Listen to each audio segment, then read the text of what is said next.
بسم الله الرحمن الرحيم صلى الله عليك يا رسول الله وعلى أهل بيتك المظلومين سيما الإمام المبين والكهف الحصين وغياث المضطر المستكين مولانا وسيدنا وولي نعمتنا الحجة ابن الحسن فداه أرواح العالمين. السلام على الحسين وعلى علي بن الحسين وعلى أولاد الحسين وعلى أصحاب الحسين جميعا ورحمة الله وبركاته. For the love of Lady Zainab, please recite aloud salawat.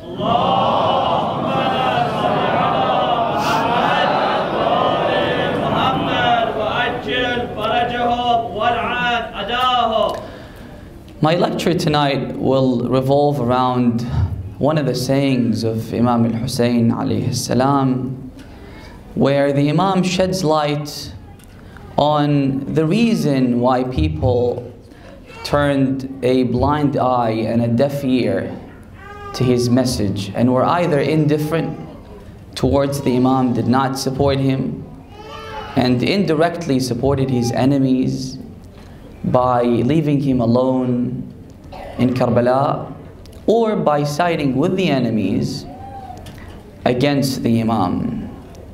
And how this message of the Imam, or this saying of the Imam, applies to us, and what is our role towards the Imam. But before I delve into this topic, I would like to seize the opportunity, as tonight is my final night, to thank each and every brother and sister that participated in this program, anyone that attended this program, anyone that mourned for Abu Abdullah alayhi salam during these nights, anyone that shed tears for the Imam during these nights, anyone that helped in any capacity, whether it was with cleaning the place, doing the dishes, cooking, even the shoes. Do not underestimate these efforts. You were serving the purpose why Allah subhanahu wa ta'ala created you when you contributed to this cause, because this is a divine cause. Throughout the year we work for ourselves, for our families, but during Muharram, these seconds, these minutes and these hours are holy, and you will only learn how valuable these hours were when we go to the afterlife and see the rewards that Allah subhanahu wa ta'ala will give those people that were at the service of Imam al-Hussein alayhi salam. These efforts are very valuable. I mentioned this to one of the brothers. I said, I really envy you, especially the brothers that work behind the scenes. I'm in the limelight, but I'm pretty sure that Allah subhanahu wa ta'ala gives most of the rewards to these volunteers that are behind the scenes. And I quoted a hadith by Imam Sadiq alayhi salam, when a man comes up to him and he says to him, Yabna Rasulullah, I went with a group of people to Hajj, but I was their servant. And during the tawaf, they used to go and circumambulate around the Kaaba, while I had to stay and keep an eye on their belongings, on their shoes. He said they were worshipping God. Unfortunately, I didn't have the chance to worship Him and to do the tawaf like everybody else. So will Allah subhanahu wa ta'ala reward me for keeping an eye on their shoes. He said, أَنْتَ أَعْظَمُهُمْ أَجْرًا. The rewards that you will receive is more than everybody else. أَعْظَمُهُمْ أَجْرًا. Contributing to these causes, whether it's financially or dedicating your time, your life, your children to these majalis, is so important. And this will be reflected on you and on your children. You'll see and reap the benefits of engaging in these majalis in this life before the afterlife. And one clear example is the example of none other than His Eminence Shaykh Shaywani. His name is derived from the word Shivan, because his grandfather was someone that lamented for Imam al-Hussein alayhi salam. His father was a sincere servant of Abu Abdullah al-Hussein. Although his visa was issued to relocate to the United States and lead a prosperous life in this part of the world instead of living in the Middle East, but he told his son that I wish to stay here because I want to be at the service of the Ahl Bayt and Imam al-Hussein and be in the proximity of their shrines. I don't think that His Eminence Shaykh Shaywani, when he moved to the US, his intention was to pursue this career. I'm not sure if this is a career, maybe this is an honor to serve the Ahl Bayt alayhimus salam. But he came here. Of course, Ayatollah Sajidi contributed to this, but ultimately it's Allah subhanahu wa ta'ala. And maybe it was because of his father, because of his grandfather. They were at the service of Ahlul Bayt alayhimus salam, and Allah wanted him to come here and to serve this cause. And you know how important this is? Once the Prophet, he passed by, he saw a man teaching a group of children how to behave themselves, how to be good children. It was nothing to do with religion. He was teaching them to be truthful, not to lie, to respect their parents. You know what the Prophet said? The Prophet said, Mu'allimul khayr, someone that teaches people to be good people, truthful, not to lie, these things. Him compared to ordinary people, his status compared to ordinary people is like my status compared to the status of my nation. Our Prophet is superior to everyone else. The Prophet said that a person that teaches even children, teaches the people to be good people, is like my position compared to the position of my nation. This is why I encourage the brothers to bring their children to Saturday schools. They will learn here, and then when they grow up, they will teach others. And they will be following the teachings of Rasulullah sallallahu alaihi wasallam, as mentioned in this hadith. And brothers and sisters, to stay on the right path, one of the ways is to promote and to propagate the teachings of Ahlul Bayt alayhimus salam.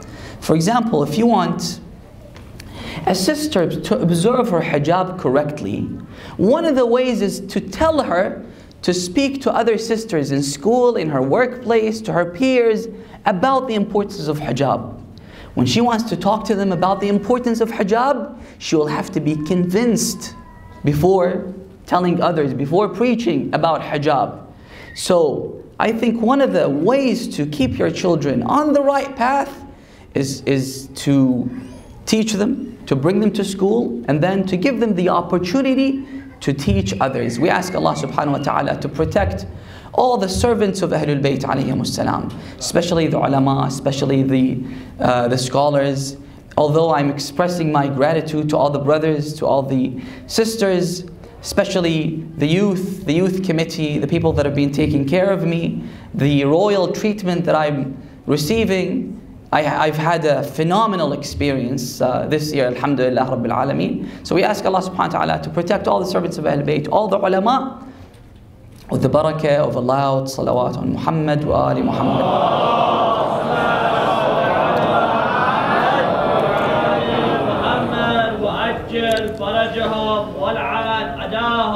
Allah subhanahu wa ta'ala says in the Quran, and as I've been saying, the Quran is a book of guidance, and we are encouraged to reflect and to ponder. And the Quran gives us the material to ponder upon. The Quran says in one of the verses, Bismillah ar-Rahman ar-Rahim, أَحَسِبَ النَّاسِ أَن يُتْرَكُوا. Please recite aloud salawat.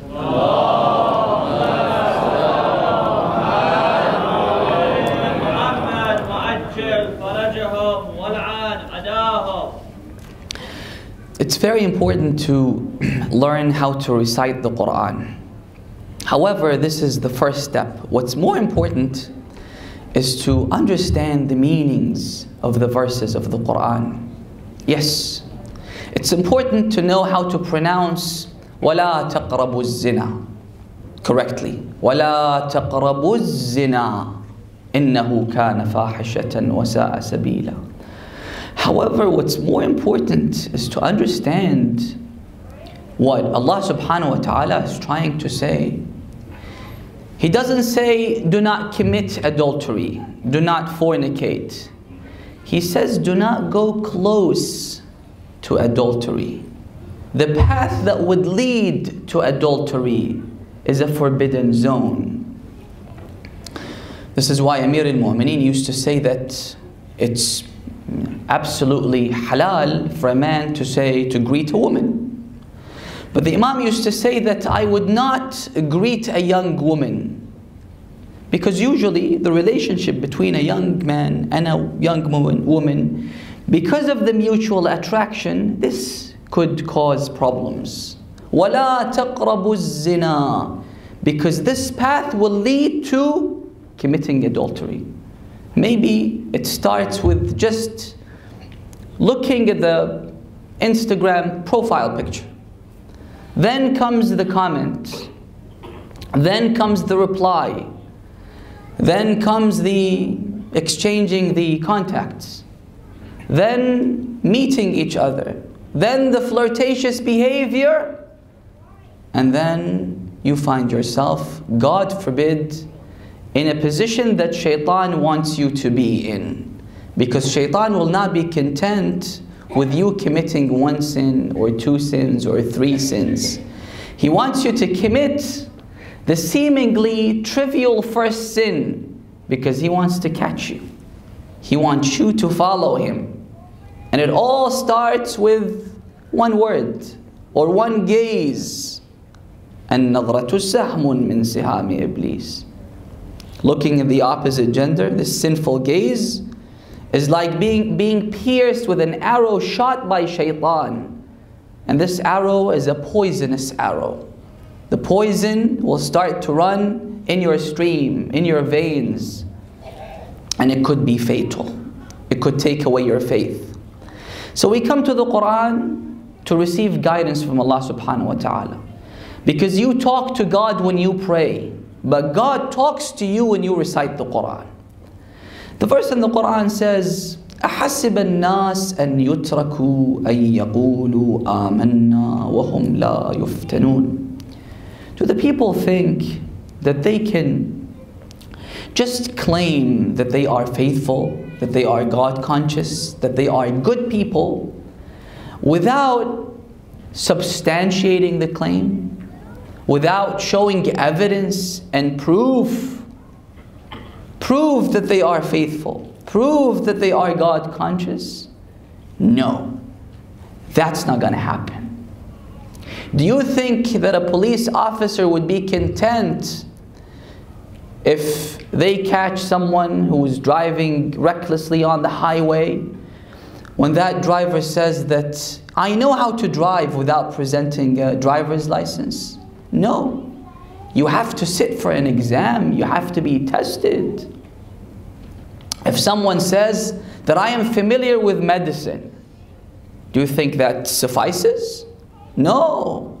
You have to spend a lot of sleepless nights, 10 years of education, sometimes 15 years, sometimes 20 years, for the government to issue you with a license to practice medicine. In this day and age, to be a barber, you need to sit for an exam. You need to be tested.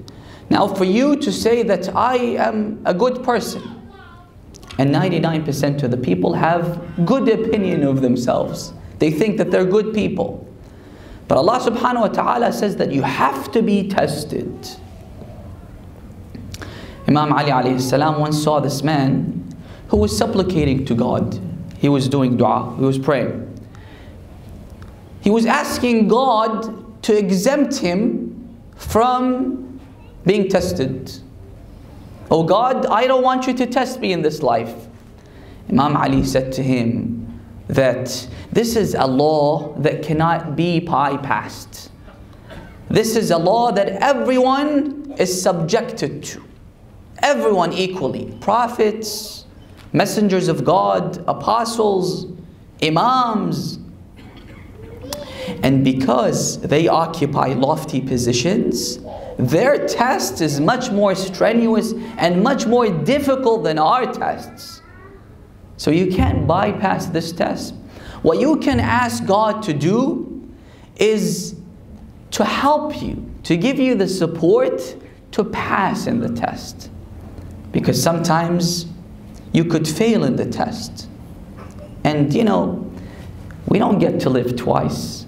That's why we have to be very careful. Zubayr ibn al-Awwam was a companion of the Prophet, was the confidant of Amir al-Mu'mineen alayhi salam. And he was one of the people that Lady Fatima al-Zahra, she asked Amir al-Mu'mineen not to allow anyone to participate in her funeral procession, except for a handful of people. She mentioned them by name in her will. One of them was Zubayr ibn al-Awwam.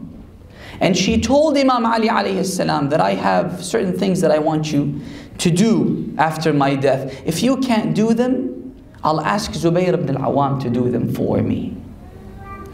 But the test that he had to take made him fail. When Imam Amir al-Mu'mineen received his sword, someone killed Zubayr ibn al-Awwam. He was one of the Kharijites. He brought the sword to Amir al-Mu'mineen. When the Imam looked at the sword, he said, "Sayfun طالما كشف الكرب عن وجه رسول الله." This sword for 23 years shielded the Prophet, protected the Prophet. وَلَكِنَّهَا مَصَارِعُ السُّوءِ. But look at his fate. Look at his destiny. Look at what happened to him. He raised the sword to protect the Prophet for 23 years, but then he raised the sword to fight the successor of Rasulullah and someone who represented Rasulullah. Because Imam Ali alayhi salam, according to the verse in the Quran, it's not something that the Shias are claiming falsely. It's in the Quran. وَأَنفُسَنَا وَأَنفُسَكُمْ. According to the Quran, Ali is the self of Rasulullah. Everything that applies to the Prophet applies to Ali, with certain exceptions.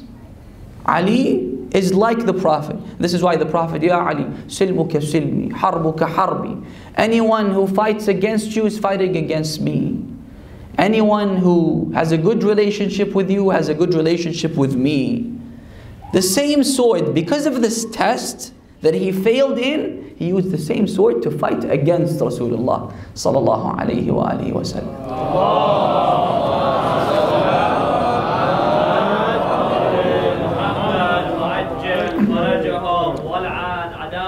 So when you want to ask him for something, ask him to help you so that the test is going to be difficult. The test is going to be hard.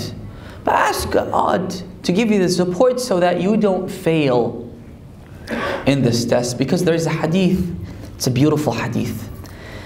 Allah subhanahu wa ta'ala says, "Inna min ibadi." It's a divine hadith, it's not a verse in the Quran. "Inna min ibadi man la yuslihuhu illa al-faqr." There are people that if I make them rich, wealth will spoil them. I know that many people like to think that they are different from everybody else, but in 99% of the cases, wealth comes with a lot of baggage because it's the essence of all the desires and pleasures of this world. When you have money, you need to spend the money. And it comes with a lot of responsibilities. If someone comes and he is in need of your help and you don't help them, that means you've lost in that test. Of course, some people might have priorities. For example, your relatives. There's a hadith that says, أفضل الصدقة لذي رحم كاشح. The best form of sadaqah and financial help is to give to a family member that has cut his ties with you. Someone who hates you. The best form of sadaqah is to help that person. That's what the Imams used to do. Imam Sadiq alayhi salam had many cousins and relatives that didn't like him, that hated him, that didn't believe in his imamah. The Imam used to secretly send them money. Secretly send them money, not telling them, and no one knew that the source of this money was Imam Sadiq alayhi salam. And they continued to attack Imam Sadiq alayhi salam. أفضل الصدقة الذي رحم كاشح.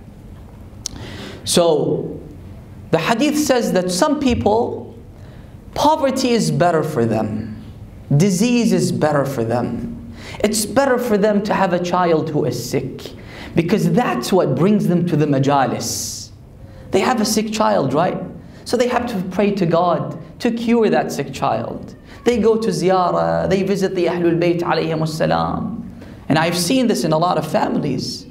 And I'm pretty confident that if they didn't have this sick child, they wouldn't come to the majalis, because they don't feel the need to come to the majalis.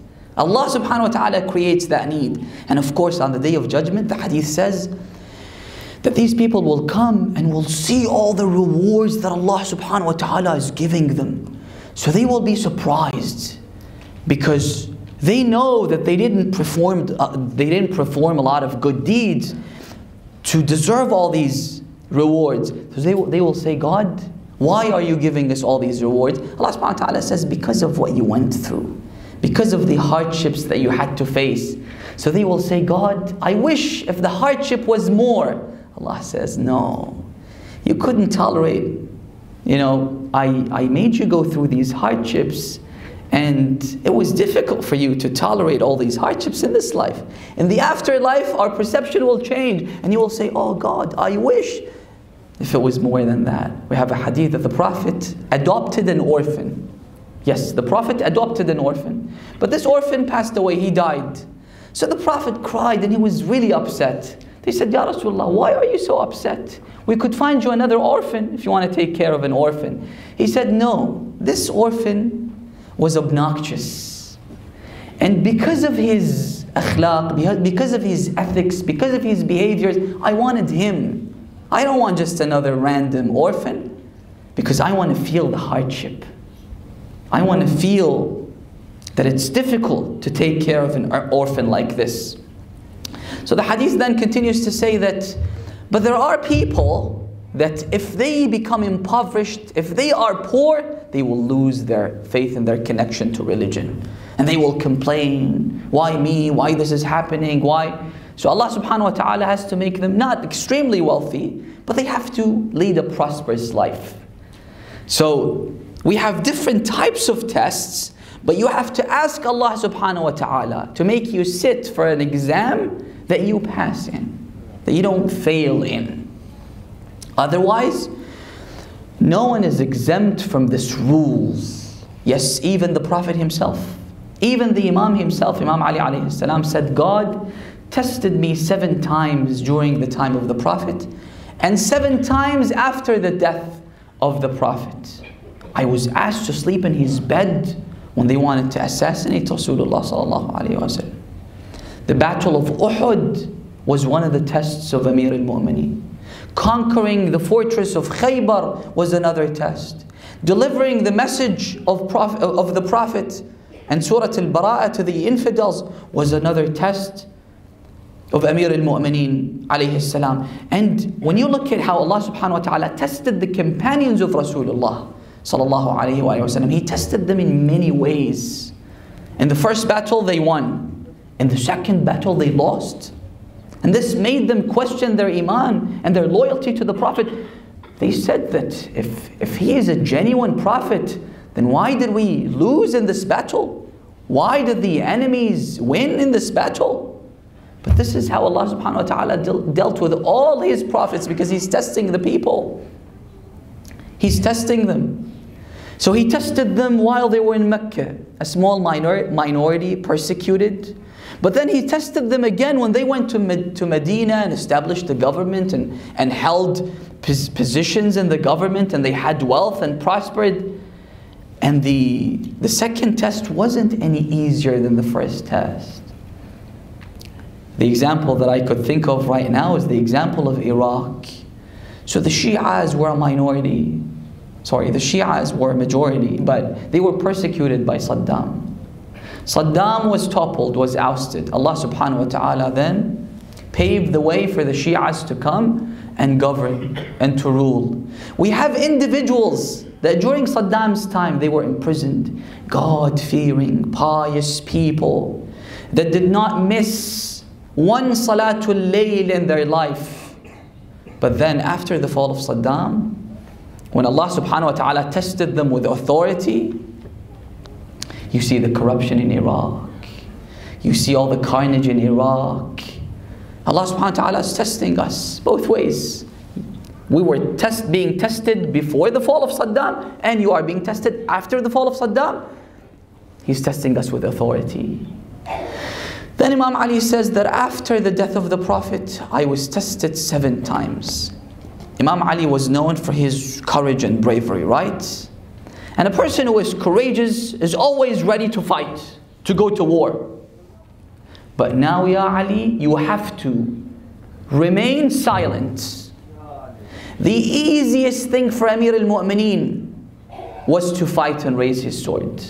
Because he's a courageous person. He said it loud and clear. Wallah, لو تظاهرت العرب على قتالي لما وليت عنها فرارا ولا أسرعت إلى رقابها. If all the Arabs came together and waged a war against me and I am alone, I would not run away from them. I would fight. He's a courageous man, right? But now, Ya Ali, you have to remain silent when they attack your house. This is why narrations tell us that they raided the house of Amir al-Mu'mineen. The Imam came out. The Imam came out and he took his sword, and the person that initiated the attack, the Imam attacked him and he sat on his chest and he said, by God, and you know how courageous I am. This guy, he knew how courageous Amir al-Mu'mineen was, because in the battle of Uhud, he said, when we ran away and left the Prophet alone, Ali ibn Abi Talib came chasing after us. He said, you deserve to be killed more than these enemies because you abandoned Rasulullah and he is relying on you. So this man says, whenever I remember Ali ibn Abi Talib, this instills fear in my heart of Ali ibn Abi Talib, even after he became Khalifa. So you know better that I am courageous, I am brave, right? But the Prophet, he has the will that I should remain silent because he doesn't want me to create this rift within his nation. And this is what happened. Some people might question this approach, but the reality is it's mentioned in the Quran. We can find the roots of everything in the Quran. After he saved them from Pharaoh, after the Exodus, and after they traveled to Palestine, and when Musa left them, they decided to worship the calf. They disbelieved in Allah subhanahu wa ta'ala in spite of all the blessings that God showed them.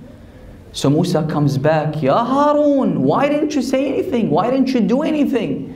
He said, خشيت أن تقول فرقت بين بني إسرائيل.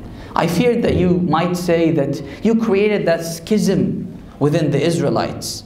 So what did Musa do? Ratifying Harun's approach, he prayed for him. And he prayed for himself to save him from the enmity of those enemies. So it's mentioned in the Quran. Some people might say, why didn't Ali ibn Abi Talib do anything? Well, why didn't Allah subhanahu wa ta'ala do anything when they killed Imam al-Hussein? He could have interfered, but because they reflect God's characteristics, they represent God, and people need to be tested. So you, Ali ibn Abi Talib, the most courageous person, now you're not allowed to use your courage in here. And not only him, these loyal companions of Amir al-Mu'mineen. It was a difficult test for everyone. And you know how we have different levels of Iman. We have 10 levels of Iman. You have someone whose mental capacity doesn't allow him to comprehend and understand all the orders and all the commands of Allah subhanahu wa ta'ala. You can't impose on such a person to have the same understanding of someone who is in the second level or the third level or the fourth level. He's a mu'min, but he doesn't have your awareness. He doesn't have your understanding. So you had Abu Dhar, you had Ammar, you had Miqdad, you had Salman. What Zubayr did was he unsheathed his sword and he attacked them. But they managed to handcuff him and they punished him. Salman was astonished. He said, how can this happen to this guy, Ali ibn Abi Talib? If he orders this to fall onto this, it will happen. عجبت من ذا أيفعل ذا بذا ولو أشار إلى ذه لسقطت على ذه. How can this happen to Ali ibn Abi Talib? It's just beyond me, I can't understand. But the most loyal of his companions was Miqdad ibn al-Aswad al-Kindi. He had his grip on the handle of the sword. His eyes were locked in the eyes of Ali ibn Abi Talib. He was waiting from the Imam to blink. A gesture from Ali ibn Abi Talib and he would rise. He's a hero, he's a warrior. But Ali ibn Abi Talib didn't do anything. So he didn't do anything. Allah subhanahu wa ta'ala tells the Prophet, he says to him, Ya Rasulullah, you have to be tested. What was the Prophet's initial response? The Prophet said, قَبِلْتُ وَسَلَّمْتُ وَرَضِيتُ. God, I accept. And I am submissive to you. Whatever you choose for me, I am content with what you prescribe upon me. Number 3, I am pleased with what you prescribe upon me. I am pleased.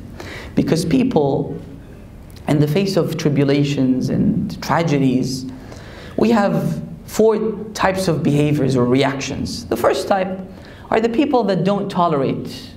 People that say, why me? Why is this happening to me? These people that fail in the test. You have people who exhibit patience, but they complain.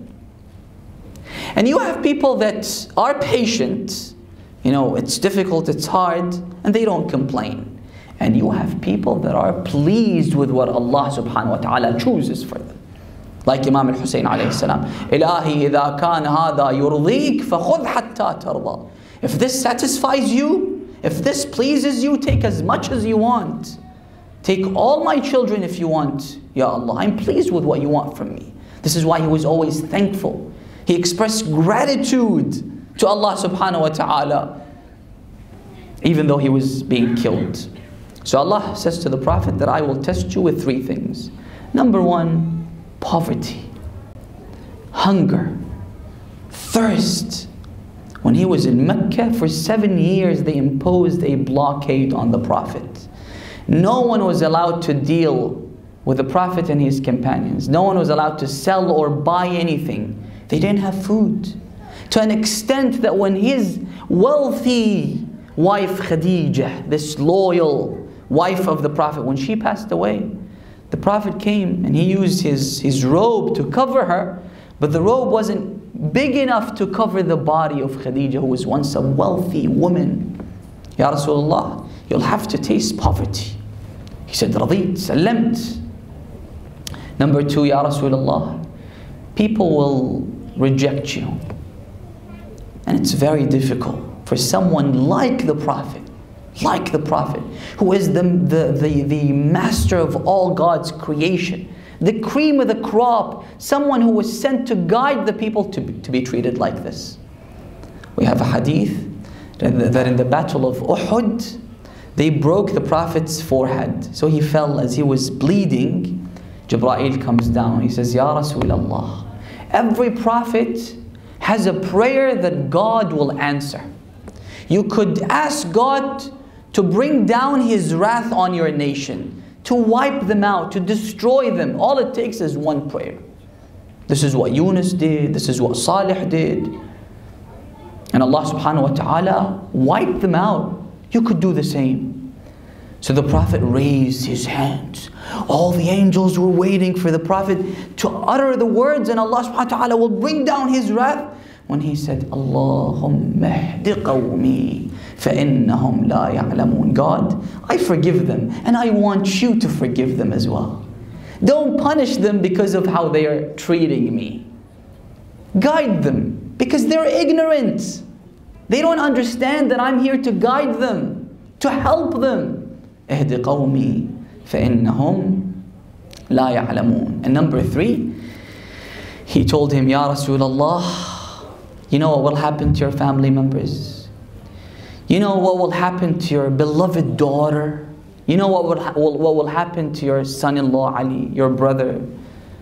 You know what will happen to Imam al-Hassan? You know what will happen to Imam al-Hussein alayhi salam? This is why they say that when the Prophet was lying on his deathbed, he was crying as he was remembering or envisioning what will happen and what will befall on his daughter Fatima. And when he looks at Amir al-Mu'mineen, he cries when he remembers the attack that the Imam will be subjected to by the sword of Ibn Muljam. When he looks at Imam al-Hassan, he would cry. When he looks at Imam al-Hussein alayhi salam, the Prophet would fall unconscious. He would take Imam al-Hussein alayhi salam on his chest. He would kiss his forehead. He would kiss his cheek. He would kiss his lips. He would kiss his throat.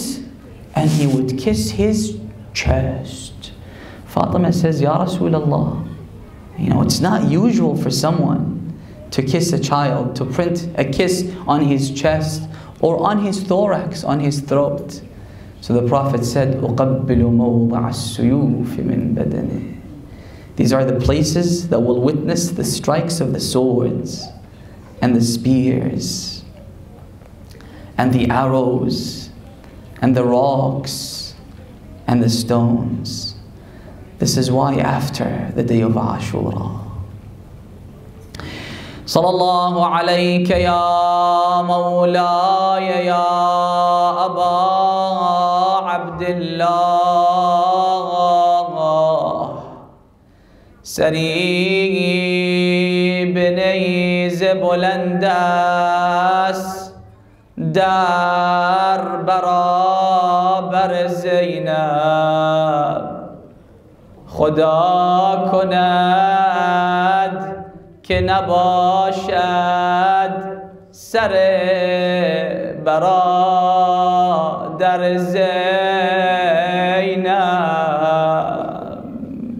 وقتی که سر را بالای نیزه دید گفت ما توهمت. من قصه کربلا را میدونستم، اما ایمن به من گفته بود، اما اینو دیگه نمیدونستم. ما توهمت يا شقيق فؤادي أن هذا مقدرا مكتوبا. حضرت زینب از خیمه در اومدن، دنبال حسین بود.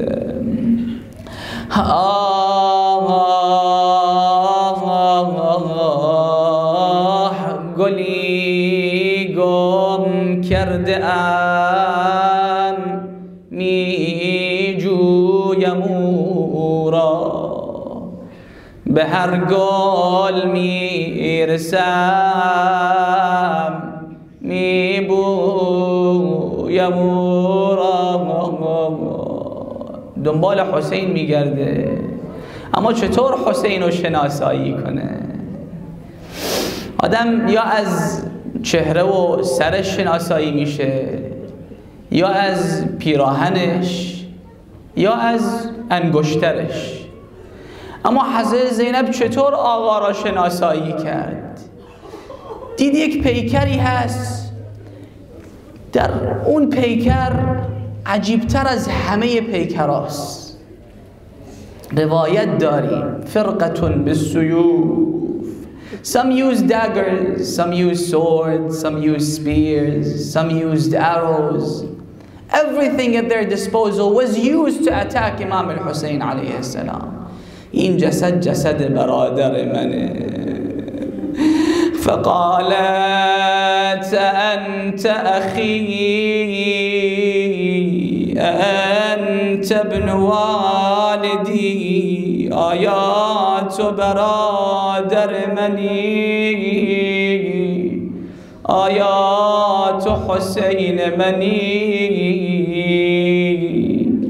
آنقدر زینب در این صحرا و دشت یک تنه امشب به دنبال تو گشت.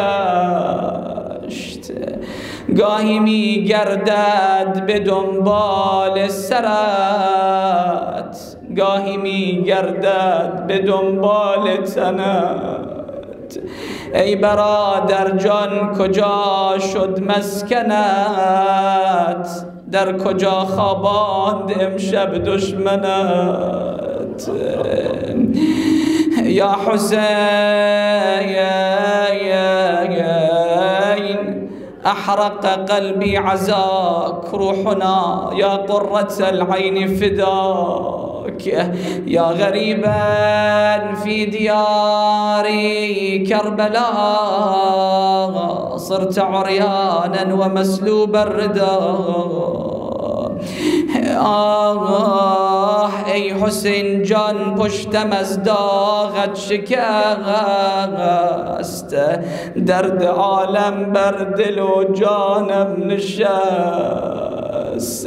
السلام ای لاله عریان بدن السلام ای شاه بی غسل و کفن. وقتی که رسید به جسد ابا عبدالله گفت اخی ابا عبدالله عزیز علی ان اراک علی الثرى خیلی برام سخته که تو را در این حالت ببینم. عزیز علی ان اراک علی الثرى عزیز علیک ان ترى اليوم ما بیا. و میدونم سخت برای تو که منو در این حالت ببینی یا ابا عبدالله. داشت حرف میزد با امام داشت حرف میزد با سید الشهدا که سکینه آمد. گفت عمه جان who are you talking to? She said that this is the corpse of your father Hussein. She threw herself on the body of her father. أبتاه من الذي أيتمني على صغر سني أبتاه من الذي قطع وريدك. I have a lot to tell you, oh father. Who did this to me, oh father? This is why Imam al-Zaman alayhi salam, he describes these moments. He said when the horse came back, the women and children, they came out to the tent. They started wailing, crying, lamenting, because this was the most difficult moment. On the eve of Ashura it was difficult, but now there is no Abbas, there is no Ali al-Akbar. Because this is the last night we will beseech the Imam of our time. Aba Salih التماس دعا هر کجا رفتی یاد ما هم باش. If you know the poem by heart, read it with me. Aba Salih التماس دعا هر کجا رفتی یاد ما هم باش. نجف رفتی کاظمین رفتی کربلا رفتی یاد ما هم باش. مدینه رفتی به پابوس قبر پیمبر مادرت زهرا به دیدار قبر مخفی از کوچه ها رفتی یاد ما هم باش. ابا صالح hunger, thirst When he was in Mecca, for 7 years they imposed a blockade on the Prophet. No one was allowed to deal with the Prophet and his companions. No one was allowed to sell or buy anything. They didn't have food.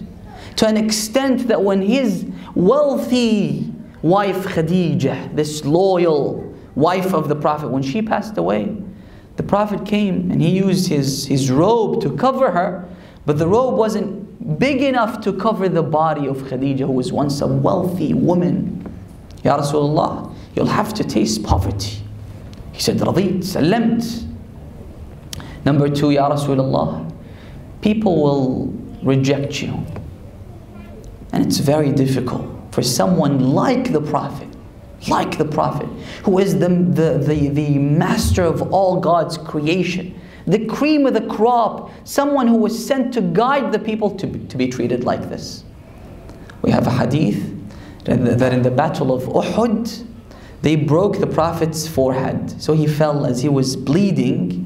Jibreel comes down. He says, Ya Rasulullah, every Prophet has a prayer that God will answer. You could ask God to bring down His wrath on your nation, to wipe them out, to destroy them. All it takes is one prayer. This is what Yunus did. This is what Salih did. And Allah subhanahu wa ta'ala wiped them out. You could do the same. So the Prophet raised his hands. All the angels were waiting for the Prophet to utter the words, and Allah subhanahu wa ta'ala will bring down His wrath. When he said, Allahumma ihdi qawmi فَإِنَّهُمْ لَا يَعْلَمُونَ. God, I forgive them, and I want you to forgive them as well. Don't punish them because of how they are treating me. Guide them, because they're ignorant. They don't understand that I'm here to guide them, to help them. اهد قومي فإنهم لا يعلمون. And number 3, he told him, Ya Rasulullah, you know what will happen to your family members? You know what will happen to your beloved daughter? You know what will happen to your son-in-law Ali, your brother? You know what will happen to Imam al-Hassan? You know what will happen to Imam al-Hussein alayhi salam? This is why they say that when the Prophet was lying on his deathbed, he was crying as he was remembering or envisioning what will happen and what will befall on his daughter Fatima. And when he looks at Amir al-Mu'mineen, he cries when he remembers the attack that the Imam will be subjected to by the sword of Ibn Muljam. When he looks at Imam al-Hassan, he would cry. When he looks at Imam al-Hussein alayhi salam, the Prophet would fall unconscious. He would take Imam al-Hussein alayhi salam on his chest. He would kiss his forehead. He would kiss his cheek. He would kiss his lips. He would kiss his throat. And he would kiss his chest. Fatima says, Ya Rasulullah, you know, it's not usual for someone to kiss a child, to print a kiss on his chest or on his thorax, on his throat. So the Prophet said, أُقَبِّلُ مَوْضَعَ السُّيُوفِ مِنْ بَدَنِهِ. These are the places that will witness the strikes of the swords and the spears and the arrows and the rocks and the stones.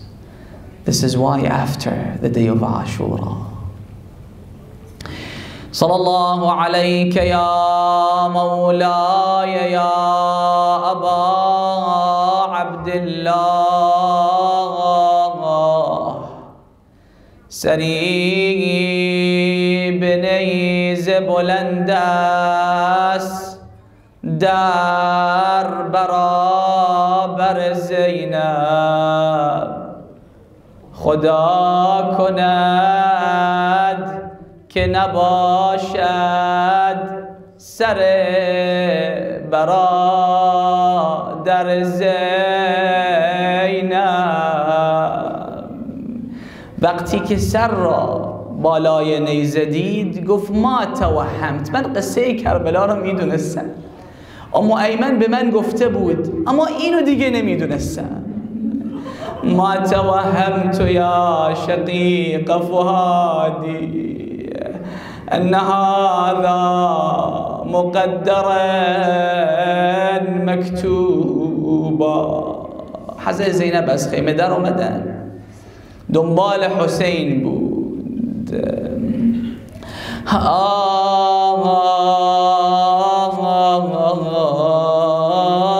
گلی گم کرده ام می جویم او را، به هر گل می رسم می بویم او را. دنبال حسین می گرده، اما چطور حسین رو شناسایی کنه؟ آدم یا از چهره و سرش شناسایی میشه، یا از پیراهنش، یا از انگشترش. اما حضرت زینب چطور آقا را شناسایی کرد؟ دید یک پیکری هست، در اون پیکر عجیبتر از همه پیکراست. روایت داریم فرقتون بالسیوف. Some used daggers, some used swords, some used spears, some used arrows. Everything at their disposal was used to attack Imam al-Hussein alayhi salam. این جسد برادر منه. فقالت أنت أخي أنت ابن والدي. آیات برادر منی، آیات حسین منی. آنقدر زینب در این صحرا و دشت، یک تنه امشب به دنبال تو گشت. گاهی می گردد به دنبال سرت، گاهی می گردد به دنبال تنت. ای برادر جان کجا شد مسکنت؟ در کجا خواباند امشب دشمنت؟ یا حسین احرق قلبی عزاک روحنا، یا قرة العین فداک. یا غریبا فی دیار کربلا، صرت عریانا و مسلوب الرداء. ای حسین جان پشتم از داغت شکست، درد عالم بر دل و جانم نشست. السلام ای لاله عریان بدن، السلام ای شاه بی غسل و کفن. وقتی که رسید به جسد ابا عبدالله گفت اخی ابا عبدالله عزیز علی ان اراک علی الثرى. خیلی برام سخته که تو را در این حالت ببینم. عزیز علی ان اراک علی الثرى، عزیز علیک ان ترى اليوم ما بیا. و میدونم سخت برای تو که منو در این حالت ببینی یا ابا عبدالله. داشت حرف میزد با امام، داشت حرف میزد با سید الشهدا که سکینه آمد. گفت عمه جان who are you talking to? She said that this is the corpse of your father Hussein. She threw herself on the body of her father. أبتاه من الذي أيتمني على صغر سني، أبتاه من الذي قطع وريدك. I have a lot to tell you, oh father. Who did this to me, oh Father? This is why Imam al-Zaman alayhi salam, he describes these moments. He said when the horse came back, the women and children, they came out to the tent. They started wailing, crying, lamenting, because this was the most difficult moment. On the eve of Ashura it was difficult, but now there is no Abbas, there is no Aliyun al-Akbar. Because this is the last night we will beseech the Imam of our time. Aba Salih iltimas dua har kuja rafti yad ma ham bash. If you know the poem by heart, read it with me. Aba Salih التماس دعا هر کجا رفتی یاد ما هم باش. نجف رفتی کاظمین رفتی کربلا رفتی یاد ما هم باش. مدینه رفتی به پابوس قبر پیمبر مادرت زهرا. به دیدار قبر مخفی از کوچه ها رفتی یاد ما هم باش. ابا صالح هر کجا رفتی یاد ما هم باش. شب جمعه کربلا رفتی یاد ما هم کن چون زدی بوسه کنار قبر ابوالفضل با وفا رفتی یاد ما هم باش. ابا صالح التماس دعا هر کجا رفتی یاد ما هم باش. یاد ما هم باش یا صاحب الزمان. العجل العجل يا مولاي. با هم يا ابن الحسن روحي فداك متى ترانا ونراك. سه بار با هم يا ابن الحسن بگید. يا ابن يا ابن الحسن يا ابن الحسن.